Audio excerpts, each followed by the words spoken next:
Okay, so now we're going to talk about not getting distracted by the little things, such as merely abandoning me as soon as I started this podcast. Okay, later, buddy. So, not getting distracted by little things. I think maybe I borrowed this from Chicken Soup of the Soul. I think they have something in there about don't sweat the small stuff, and it's almost all small stuff. And yeah, I think that's my experience has been that's pretty right. It's not to say that there aren't big things. I think there are big things. And I think the big things we should definitely be paying attention to. Big things could be things like who we're going to marry, what job we're going to take, what city we're going to live in, what university we're going to go to, what we're going to study at school, the inner circle we keep,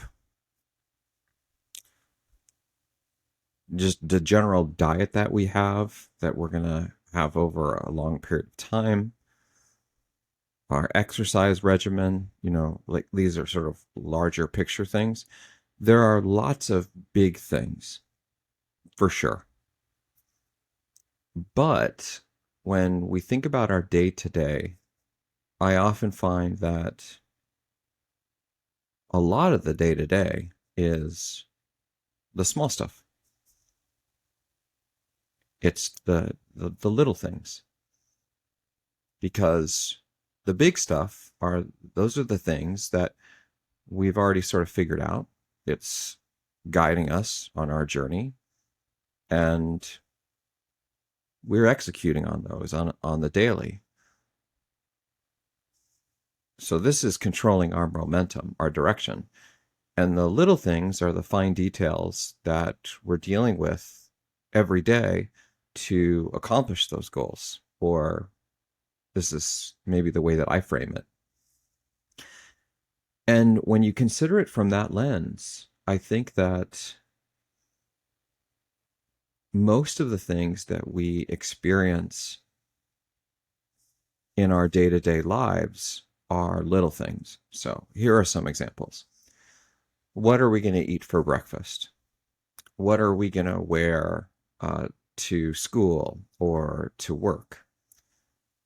Um, how are we going to respond to a colleague that maybe, or a friend that maybe wasn't as nice as we wanted them to be, or didn't communicate something as elegantly as they could have? Uh, how are we going to react when someone cuts us off uh, in traffic? What if someone cuts us off in conversation? Uh, what if someone sends us an email or a text message that has the appearance of not necessarily being as nice as we would have liked it? All of these things, I think, are small things. These are things that, in the grand scheme of things, they kind of don't matter. But the problem is that I've seen many people decide to make them matter. And then what I find can happen with those people's lives is they can start to spiral. They start to spiral in a very kind of out of control way, which is the stuff that should matter is no longer really on their radar. And the stuff that shouldn't matter becomes, in some sense, the primary focus of almost everything they do. They start focusing on gossip. Well, this person did this to me, and isn't that terrible? And I'm so offended. Or I was driving to work and this person cut me off, and then they spend all day being upset about it, and then they bring that home, and then they upset the rest of the family about it, and then quickly these people's lives, they end up being fully controlled by other people, and oftentimes other people that are not even necessarily consequential in their lives. Like, absolutely understand making a very big fight that you have with your partner an important thing, for sure. But on the other hand, if you're driving home from work and someone is tailgating you,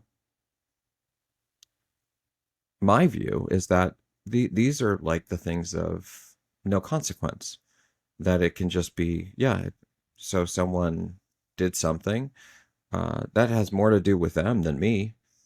And we can choose to spend our time focusing on these things. We can choose to let the small things, the little things, become our primary focus. But when we do that, I think that we often lose sight of the big picture. There's there's a cost. So every action we take has this idea of an equal and positive reaction. So when you choose to spend your time on the little things rather than the important things, trying to educate yourself, trying to learn a new skill, trying to improve your emotional intelligence, trying to increase your stoicism, trying to be more physically fit, trying to have a better diet, like all these things that like can actually have an impact. When you choose to not spend your time on those things, but instead on the little things, your focus, your mental energy, I think, becomes drained and emphasized in the wrong areas. And so one of the things that I try to do is constantly remind myself that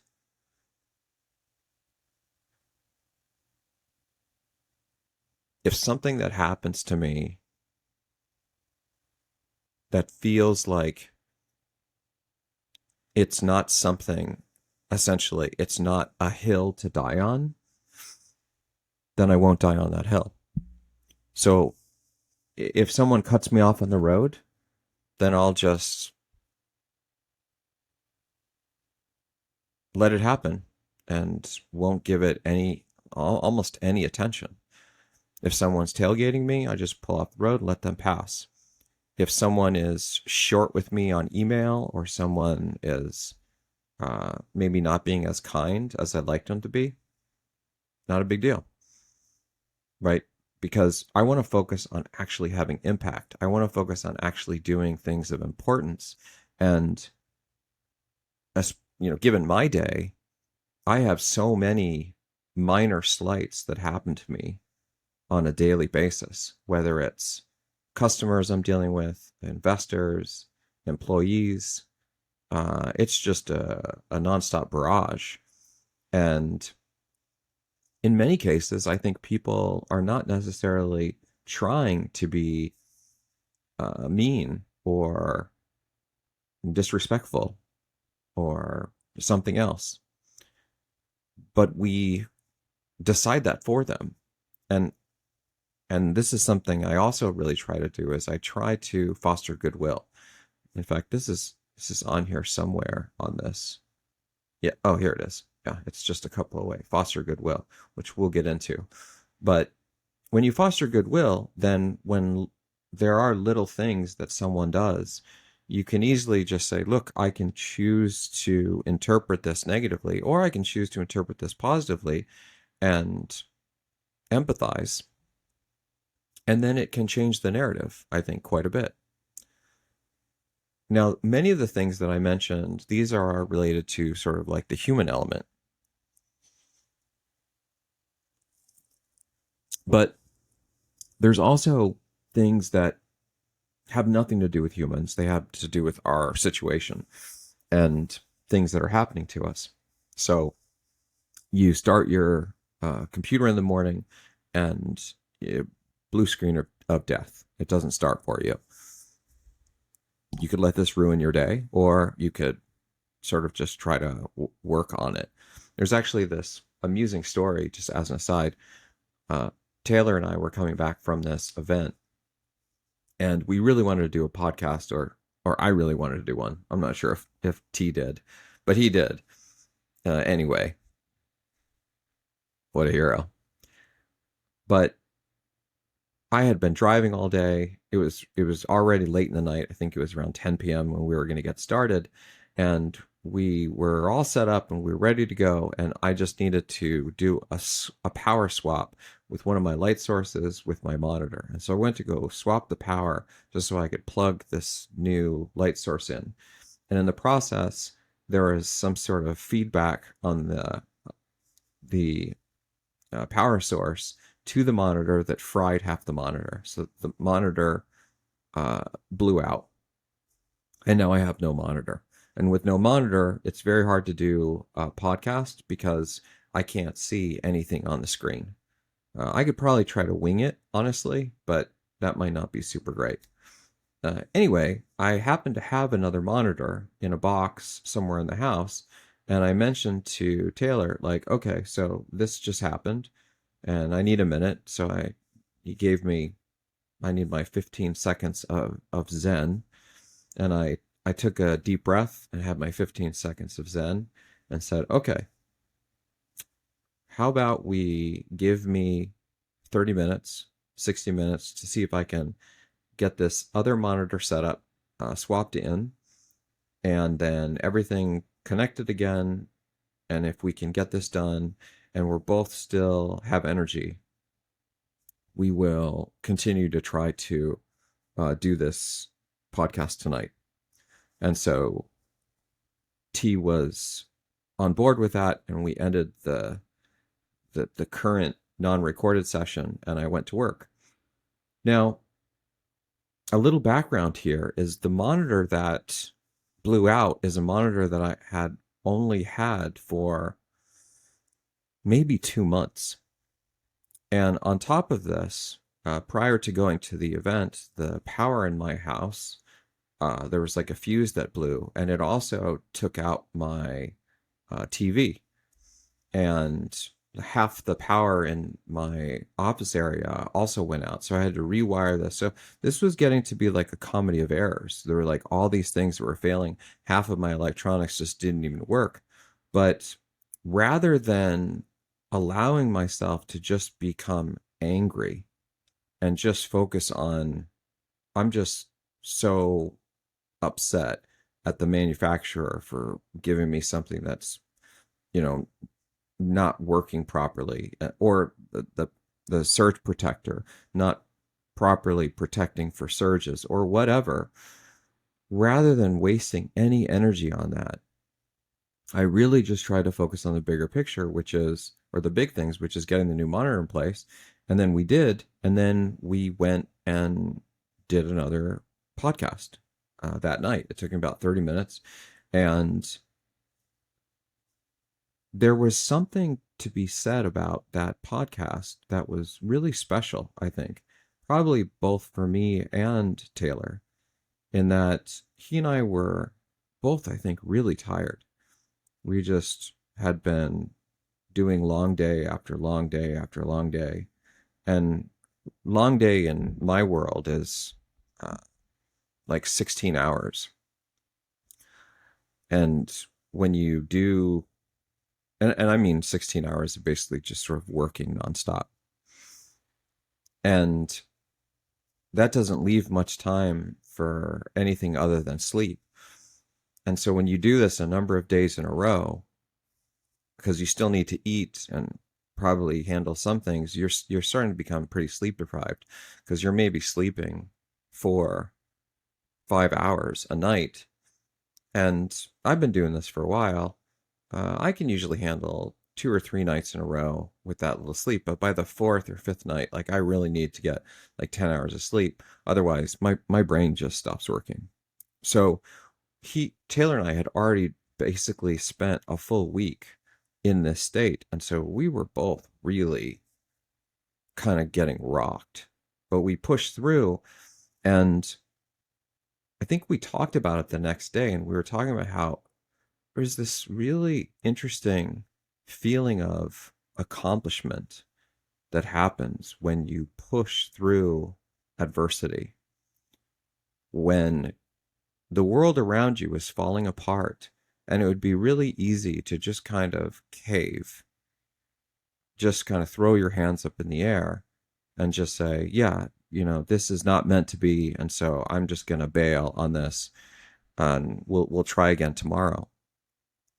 And again, sometimes maybe turning in for the night is not a bad thing, but as we discussed in one of the earlier podcasts, this whole idea of small footsteps, I think, is something that it's it's one of the core tenets of my life. This is why it's highlighted. And so if I don't feel like I'm making small footsteps in a day, I will just keep going until I get that small footstep. And it doesn't need to be a massive footstep.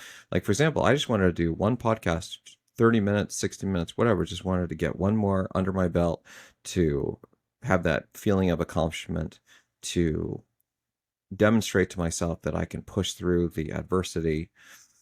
And I think that one of the big things that happens is you start to prove it to yourself.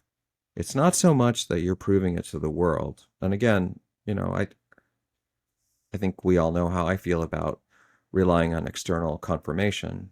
But really, in an ideal world, just internal confirmation. You know yourself the best. And if we can be intellectually honest with ourselves about our strengths and weaknesses, we can then best understand when we're growing or when we're not growing. So with all of this stuff together, the small footsteps, the introspection, the making sure that we're growing, the key piece about the not being distracted by the little things is that this then keeps our focus on what's important. That you can have all those other things and be working toward some very particular direction, which is outstanding. But if you allow life's little micro fractures, life's little hiccups to take control of your mind, and believe me, I've seen incredibly brilliant people, incredibly well-intentioned people that have done or continue to do amazing things get sidetracked into kind of losing their cool or not being able to control their emotions because of small things like the monitor blew out or the TV just failed or I lost power or someone cut me off on the road or my coworker was a little mean to me. It's not to say that we shouldn't have emotion for these things, but I think that it's about making sure that those emotions don't control us, that emotions by definition are reactive, that like we discussed before, if something makes you angry, it's something that made you angry. If something makes you happy, it's something that's made you happy.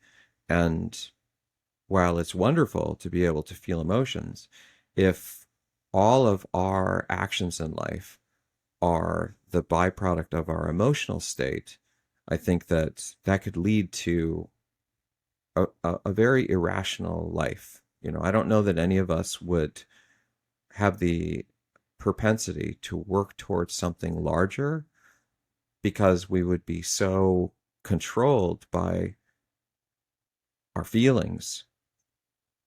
When you wake up in the morning and you don't feel like going to go exercise, you just wouldn't. Or you don't feel like going to work, then you just wouldn't go to work. And the truth is, I think that that adversity, that challenge, pushing through and doing the things that you don't necessarily want to do is one of the best things that you can do, not only for the the sense of accomplishment that I think you'll often get by doing these things, but also for the conditioning that will build, the studies that they've done on something special is happening in your mind, in your brain, the more you demonstrate to yourself that you can do the things you don't want to do. There's a triggering mechanism that somehow extends your longevity. We'd have to look this up to see the exact details, but I think that there's a number of scientific research that has demonstrated this.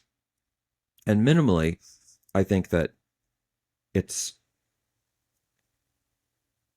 I think showing strength and resilience in the face of adversity that is one of the things that makes us so great. Like there's this saying that the measure of a person is not how well they behave in good times, but it's how well they behave in bad times. So when everything is falling apart, does this person remain cool under pressure? Are they still really the captain that you want, captaining the ship or something like this, or to be the rock that you rely on? And I think that, at least for me, I really want to uh, follow that higher order charge. I want to take the high ground. I want to focus on the bigger picture impacts in the world and not let the minutia, the tiny details of things that are essentially irrelevant in the grand scheme of things, control me. Um, so anyway, this is a good one, I think, to remind ourselves. If I ever find that I am starting to get distracted by these little things, what I'll often do is I will kind of force myself to have a little bit of a timeout. Like when I was mentioning the monitor failing before the podcast with Taylor, as Taylor can attest, I did need a second. I was telling him, okay, Taylor, I think I'm reaching capacity of the number of things that have failed on me. I think I may need a minute to just make sure that I can process all this. So just give me a second. And I literally just needed to take a couple deep breaths. And this is, I think, a really good demonstration of being in touch with your emotions. It's, again, this whole stoicism thing is not saying don't have emotions, but it's understanding when your emotions are about to get the better of you, and then being able to check yourself and say, okay, yeah, this is part of the reason why I pull over when people are tailgating me, is that if this goes on for too long, I found that it may actually irritate me. So instead, I just take myself out of the picture, and now I'm no longer being tailgated. And so the antagonistic behavior is gone. So hopefully, this is helping someone somewhere on how to be more effective and how to focus on the things that matter.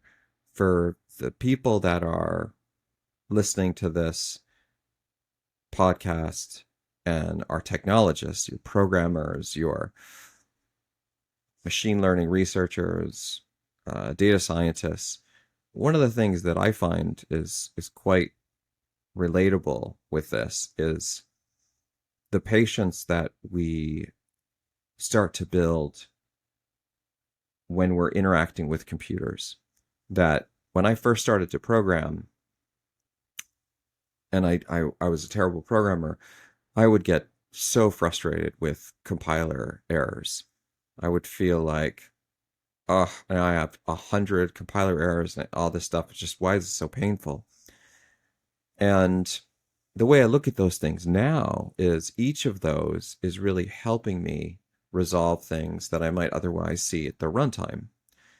And so the computer interaction, when the computers are giving us some trouble, oftentimes that trouble could be things that the machines are actually doing to help us. And so it can be a matter of perspective, that rather than getting upset about the 200 compiler errors that your code change just introduced and you have no idea where it is, it could be an opportunity for learning, that you're learning to diagnose sort of the patterns that may emerge with the compiler based on changes that you're making. And then the next time you see this massive chunk of 200 compiler errors, you immediately remember, oh, last time when this happened, it was just a closed curly brace. So probably somewhere I've forgot to close one of the curly braces. That's why I'm getting all these errors. So what are the lines of code that I changed? What are the functions I've added or the scope that I've added? And let me just double check for those. And then more times than not, I found that this at least gives me a starting point. And then it also changes the perspective when you're spending time on things that you maybe feel like, I don't want to be spending time on this. I want to be done with this stuff. It's sort of the way that I think about the podcast is, as I was mentioning, I'm spending so much time doing all the setup for the audio and the video and what have you. And admittedly, it is a little bit annoying because I want to get to the content and I want to share things. And I want to talk about code and AI and all these things. Um, and instead, I'm trying to figure out how to smooth over audio so it will stop popping, or what the right level for a gain on a mic is. But then I kind of revert back to this, not getting distracted by the little things, not thinking that like I just need to be done with this whole racing to the end, and instead look at it as an opportunity of like, oh, but if I learn this, I'm likely going to learn something that generalizes. And so then as the environment changes, new mic, new video, new programs, um, that knowledge will likely move forward with me. And I'm now solving problems in the future by spending a little more time on these things right now. And so suddenly it's no longer a distraction, but an opportunity to learn. So again, going back to the code examples, if you're writing code and the compiler is giving you a bunch of errors, this could be an opportunity to learn, uh, do pattern recognition to understand the things that you're breaking, or potentially find a second compiler that you can drop the code into to see if it finds it for you. Various other things. If you're like a data scientist, I've run into problems before where like the models are not converging. And there's a number of different ways to deal with these things, like adding more layers, more neurons, different activation functions, things of that nature. But one of the more amusing ones that I ran into when I was working on long short-term memories several years back was the LSTM architecture itself was uh, actually had no problems. It was the data that I just didn't have enough cases of the different classified training data. And I had to then synthesize new data so I'd have a broader range. And then the model started converging. And so then what that did is that sort of helped me understand some, I don't know, black art correlation between the model size and the data size. I think that there's people that have done these deep analyses on what the ratio should be. I think that if I were to, I mean, it depends on the model itself, the architecture, if it's neural or non-neural, a number of other things. But I think for things like deep learning, minimally, I think you want it to be a 10-to-1 ratio where there's at least 10 more data samples per every one neuron. But I think that uh, you may want it to be even more than that, like 100-to-1. So if you have like a 10 billion, let's keep the math easy. If you have a 1 billion parameter large language model, then you probably want at least 100 billion data points for your training data. And again, these are just ballpark things. Um, and it's going to change. But each one of these, I think the higher order point, each one of these are learning opportunities that we can look at it as I'm frustrated by the little things, right? Or we could look at it as I have the opportunity to learn something. And so I'm going to consider it that way. And I'm going to grow as a scientist or an engineer and become just better.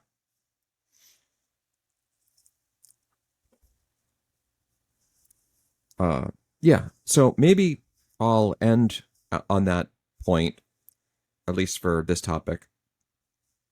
And for the next one, I feel like I might want to talk about never nesting since we talked about it before. And there's this great video on never nesting. I think I'll bring that up and I might actually write a little code. And then maybe we'll look at Mentor a little bit to take a concrete look at how a lot of nesting can really take the code in the kind of like the wrong direction. So anyway, folks, stay tuned and let's keep learning about technology.